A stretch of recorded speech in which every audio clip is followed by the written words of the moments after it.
A Rússia começou a operação militar na Ucrânia desse jeito, invadindo pelo norte, pelo sul e pelo leste. Aí lutou em Kiev, não arrumou nada, e então decidiu focar os seus esforços no sul e no leste apenas. Mas por que no sul e no leste, né? A capital está no norte. Por que não o norte e o oeste? Por que não focar os esforços todos para tomar a capital, por exemplo? O que tem na região sul e na região leste que os russos estão de olho? Vamos descobrir agora!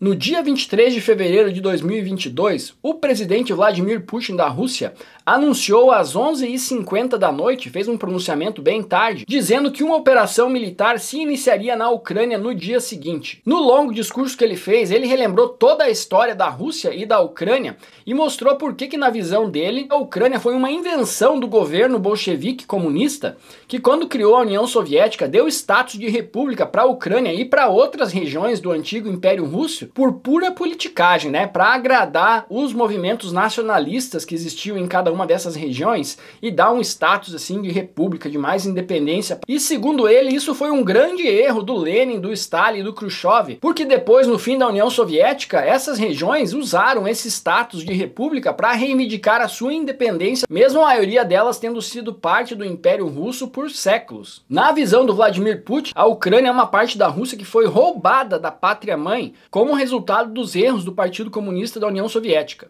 O Putin também alegou no discurso que em 2014, quando aconteceu o Euromaidan, o então presidente da Ucrânia, eleito democraticamente pelo povo, o senhor Viktor Yanukovych, foi derrubado por um golpe de Estado arquitetado por forças externas. Aí ele estava se referindo aos Estados Unidos. Segundo Putin, os Estados Unidos arquitetou esse golpe para derrubar o presidente da Ucrânia, que era mais ou menos pró-Rússia, e colocar no lugar dele um governo marionete que governaria a Ucrânia seguindo todas as instruções dos Estados Unidos dali para frente.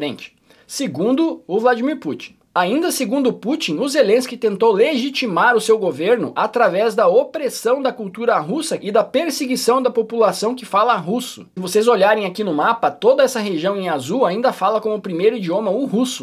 Então ele prossegue no seu discurso dizendo que agora essa aproximação Ucrânia-OTAN é mais um movimento dos Estados Unidos querendo enfraquecer a Rússia e explica que a única solução é uma operação militar que começaria no dia seguinte, com o objetivo principal de proteger os povos russos que vivem na Ucrânia e que estão sofrendo um genocídio, segundo ele, apoiados pelo governo de Kiev. Então todo mundo ficou achando que a Rússia invadiria essa região, né? A região do Donbass, que é onde está acontecendo desde 2014 esses conflitos, mas o que se viu foi uma invasão total do território ucraniano por todos os lados. Inclusive em direção à capital Kiev, que fica mais ao norte. Se a gente olhar no mapa, uma semana após o início da operação militar, vemos exatamente isso, que as regiões ocupadas pelo exército russo estavam distribuídas no sul, no norte e no leste. Acontece que os ucranianos apelaram desde o início para a estratégia de guerrilha e já estavam muito bem armados pelos Estados Unidos para que a população comum também ajudasse na resistência. Então o exército russo não conseguiu fazer um progresso rápido ali no norte, decidiu focar no fronte sul e no fronte leste e abandonar o fronte norte em direção à capital Kiev. E aí a gente se pergunta o porquê, né? Por que ela desistiu justamente da capital, que é a cidade mais importante, que é onde eles conseguiriam derrubar o governo, que colocaram um governante mais alinhado com a Rússia? Então por que eles desistiram desse fronte? Bom, segundo a OTAN, é porque a Rússia fracassou. Segundo a narrativa aqui do Ocidente,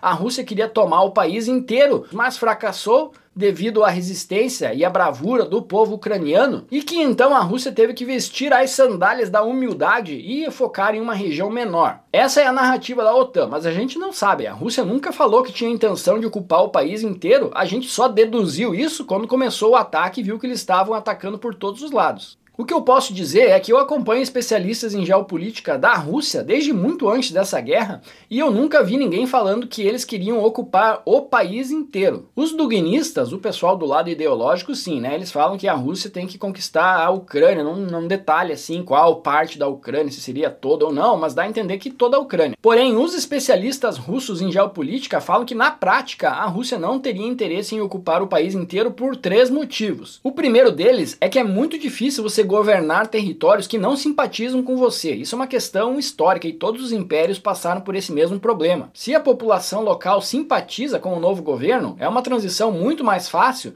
do que se a população local odeia esse novo governo. Então, no caso da Ucrânia, se a gente olhar aqui para o mapa, essa região em azul, historicamente, é pró-Rússia. Dá para ver pelo resultado das eleições. Nessa parte em azul, sempre os candidatos pró-Rússia historicamente tiveram votação maior, enquanto nessa parte em amarelo e laranja, os candidatos pró-União Europeia é que tiveram votações maiores. E isso tem a ver com a história desses territórios. Esses territórios em azul são habitados por populações de origem russa há séculos, enquanto esses mais a oeste já mudaram de mão muitas vezes e a população dessa região aí é uma mistura de poloneses e húngaros, tem até uma região aqui que fazia parte da Romênia. Então, a população dessa região aqui não é originalmente russa. Então, segundo os especialistas em geopolítica russo, a Rússia não teria intenção de comprar uma briga gigantesca ali no oeste da Ucrânia. Seria muito mais fácil anexar essa região em azul por ser uma população que já simpatiza com o governo russo. Aí junta-se a isso o fato de que praticamente só existem duas cidades importantes na Ucrânia que não estão nessa região, que é exatamente Kiev e Lviv, que fica aqui bem na fronteira com a Polônia. Todas as outras ficam aqui no sul e no leste, como a gente pode ver aqui nesse outro mapa. Aqui fica Odessa com 1 milhão de habitantes, depois tem Kryvyi com 600 mil, Zaporizhzhia com 700 mil, Dnipro com 1 milhão, Donetsk com 1 milhão e Kharkiv com 1,5 milhão. Essas cidades também acumulam quase todo o poder industrial da Ucrânia. Além disso, tem a produção de grãos. A Ucrânia é um dos maiores produtores mundiais de trigo. E se a gente olhar aqui no mapa onde que está concentrada a produção de trigo, vocês vão ver que também é na região sul e leste majoritariamente. E aí também entra a questão da saída para o mar. A Rússia não tem nenhuma saída para o mar tão boa quanto essa aqui da Ucrânia. O acesso ao mar que a Rússia tem pelo Polo Norte, por exemplo, é um acesso que durante a maior parte do ano fica congelado. Então, quando está congelado, não serve para nada. A outra saída do mar que a Rússia tem a leste, aqui na região de Vladivostok, em direção ao Japão, fica muito longe dos centros produtivos da Rússia. Então, para você produzir alguma coisa aqui na região de Moscou e exportar por Vladivostok fica muito caro, praticamente inviável. A terceira opção é essa saída aqui pelo mar, passando pela Estônia, pela Finlândia, pela Suécia, pela Polônia, que também congela parcialmente durante o inverno, além de estar cercada por países que não são muito amigos da Rússia, né? A Estônia, a Látvia, a Lituânia, a Polônia, todos esses países já fazem parte da OTAN, Finlândia e a Suécia pedindo para entrar agora. Então, saída boa mesmo para o mar é essa daqui através da costa da Ucrânia. Esse sim é um mar quente que não congela nunca e dá acesso rápido a toda a Europa e ao Oriente Médio. Então, se a Rússia conseguir tomar todo o litoral da Ucrânia, não só ela se fortalece muito, tendo agora excelentes portos para exportar os seus produtos, lembrando sempre que a Rússia é um grande exportador de matéria-prima, né? Um grande exportador de commodities. Então, além da Rússia ter todo esse benefício, ela também dificulta muito a vida da Ucrânia, porque países sem acesso ao litoral historicamente têm muitas dificuldades econômicas, porque agora eles dependem da boa vontade dos vizinhos para poder exportar, né? Para poder ter um acesso a portos. Tá ficando claro, pessoal, por que a Rússia está focando seus esforços em ocupar o sul e o leste da Ucrânia? A Rússia estaria ficando com a principal parte da produção industrial, com a principal região de produção de trigo, com todo o acesso ao mar, com 6 das 8 cidades da Ucrânia e, acima de tudo, estaria anexando ao seu território uma região que já fala russo como principal idioma e onde a população já simpatiza com um governo russo e não ofereceria tanta resistência assim no médio prazo. Pô, Alex, mas então por que a Rússia perdeu tempo tentando atacar e conquistar Kiev? Ninguém sabe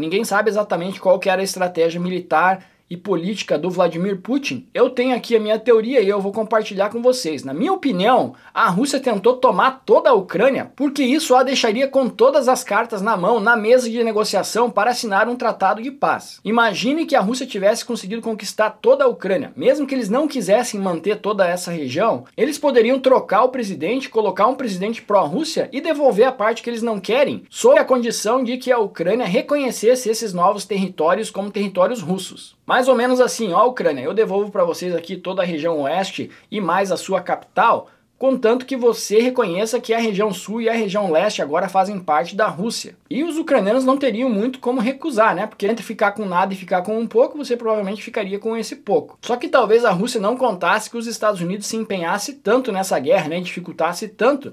Então, quando viu que não estava andando o esforço de tomar a capital Kiev, preferiu ir para o sul e focar na região ali que ela realmente quer anexar ao seu território como plano B. É isso que eu acho que aconteceu. Eu tenho dificuldade em acreditar que qualquer situação aqui tenha surpreendido o Vladimir Putin. Ele sabia quais eram as opções. Provavelmente ele tentou o plano A, que seria a melhor situação para a Rússia, dominar toda a Ucrânia, e depois decidiu o que ia fazer, tendo todas as cartas na mão. Quando viu que não ia rolar, o que ia custar muito caro para rolar, partiu para o plano B, que é ocupar o sul e o leste. E mesmo isso aí tá difícil, né? Agora os Estados Unidos anunciou mais um pacote de bilhões de dólares para ajudar a Ucrânia a resistir à invasão da Rússia. Só para vocês terem uma ideia, com 40 bilhões de dólares, você consegue construir mais de 100 estádios como aqueles que a gente construiu para a Copa do Mundo em 2014. Então não é pouca grana não, esse conflito aí tende a se estender por um longo prazo, até que a Rússia consiga ocupar toda a área que tem interesse ou seja derrotada, né? A gente nunca sabe até que ponto que isso daí pode escalar com um conflito bem maior, com envolvimento mais direto da OTAN e dos Estados Unidos. É esperar para ver. Se você gostou desse vídeo, se inscreve aqui no canal, deixa o seu like, o seu comentário